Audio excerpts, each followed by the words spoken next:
இன்னைக்கு இந்தியாவின் மக்கள் இளைஞர்கள் மோடி உன்னை பார்த்துட்டேன்னு சொல்றான். இந்தியாவில அரசியல் செய்ய வேண்டியது நம்ம மக்கள். தேர்ந்தெடுக்கப்பட்டவன் வேலை பார்க்கணும். ஆனா தேர்ந்தெடுக்கப்பட்டவன் அரசியல் பண்ணிக்கிட்டு இருக்கான், நம்ம வேலை பார்த்துக்கிட்டு இருக்கோம். இதை மாத்தணும். திருந்தவே மாட்டேன்னு சொல்ற திருட்டு பசங்களை பேசி திருத்த முடியாது, இறக்கணும். அவ்வளவுதானே இருக்கு. டெமோக்ரஸி இருக்குன்னு பேசிக்கிட்டு இருக்கோம் நம்ம. இன்னைக்கு டெமோக்ரஸி இல்லை, உலகத்துல எங்கேயும் இல்லை. டெமோக்ரஸிங்கிறது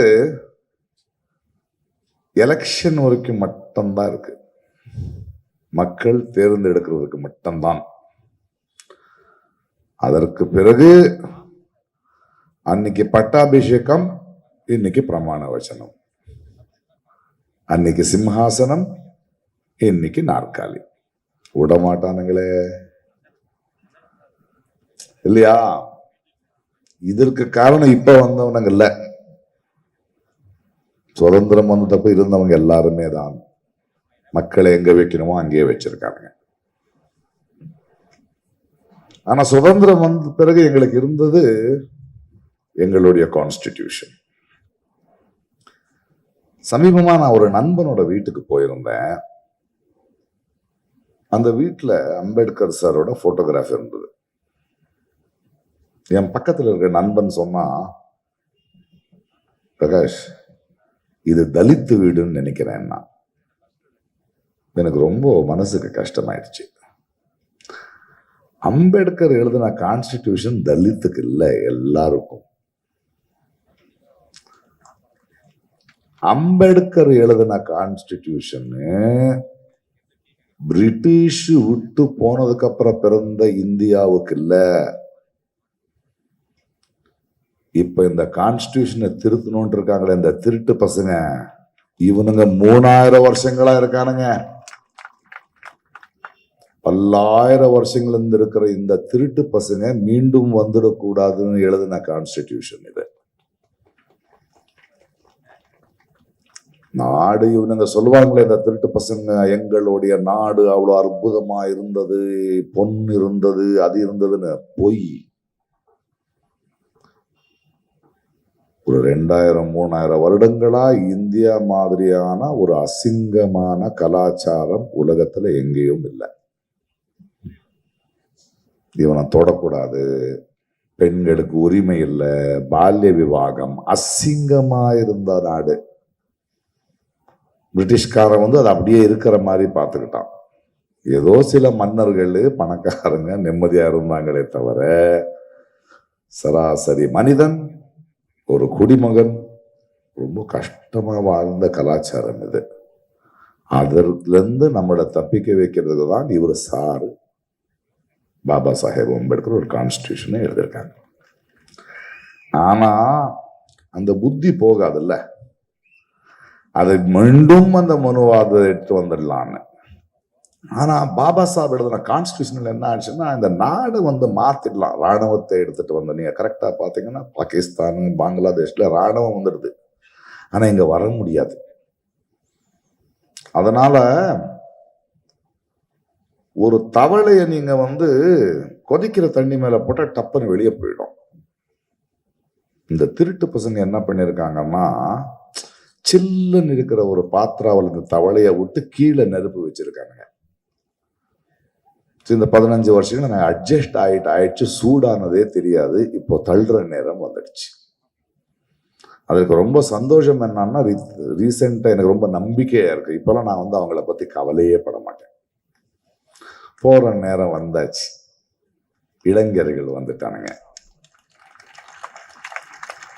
அவனுங்க தள்ளுவானுங்க. அவனை எப்படின்னு பாக்குறேன்னா, இவ்வளவு ஒரு கொடூரமான ஒரு விஷயத்தை மனித இனம் தாங்க முடியாது. அவனுங்க போவானுங்க. இன்னைக்கு இளைஞர்கள் என்ன பண்ணிருக்காங்கன்னா, உங்களுக்கு என்னோட காட்டோட ஒரு கதையை சொல்லிடுவேன். நாங்க மனிதர்கள் பேசிக்கிற மாதிரி காட்டுல உயிரினங்கள் எப்படி பேசுது அப்படின்னு பேசிட்டு இருக்கும் போது என்னுடைய சயின்டிஸ்ட் ஃப்ரெண்டு ஒருத்தன் சொன்ன, டே காட்டுல மானோட புலியோட பேசுன்னு நம்ம நினைக்கிறோம். அது நம்மள மாதிரி இல்லை. ஒன்னு பேசும், மற்றது கேட்டு புரிஞ்சிக்கும். ஸோ ஒரு புலி ஒரு மானை பிடிக்க வரும்போது நேரடியா வராதது. ஒரு 20-40 புலி மான் மேய்ஞ்சிட்டு இருக்கும்போது நிதானமா வரும். சத்தம் கேட்கக்கூடாது. காற்று இந்த பக்கத்துல வந்தா என்னுடைய மனம் அந்த மானு கிட்ட போய் அதுக்கு தெரிஞ்சிடும்னு கிட்டத்தட்ட பல மணி நேரம் பொறுமையா வரும். திடீர்னு ஒரு மானுக்கு தெரிஞ்சு போயிடும். அதோடைய காது இப்படி ஆடும், மூக்கு இப்படி பிடிக்கும்.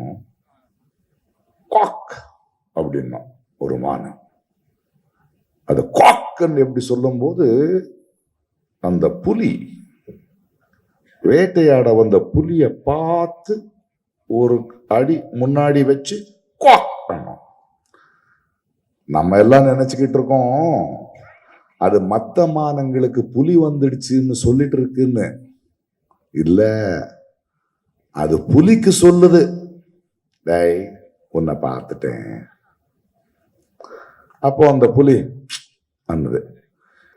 இன்னைக்கு இந்தியாவின் மக்கள், இளைஞர்கள், மோடி உன்னை பார்த்துட்டேன்னு சொல்றாங்க. பயந்துட்டான். ரீல்ஸ் பண்றாரு சார். இப்போ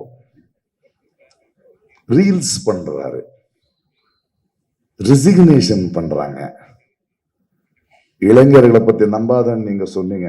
நான் இந்த இளைஞர்களை நம்புறேன். ஏன்னா அவன் இன்னொரு அரசியல்வாதி இல்ல.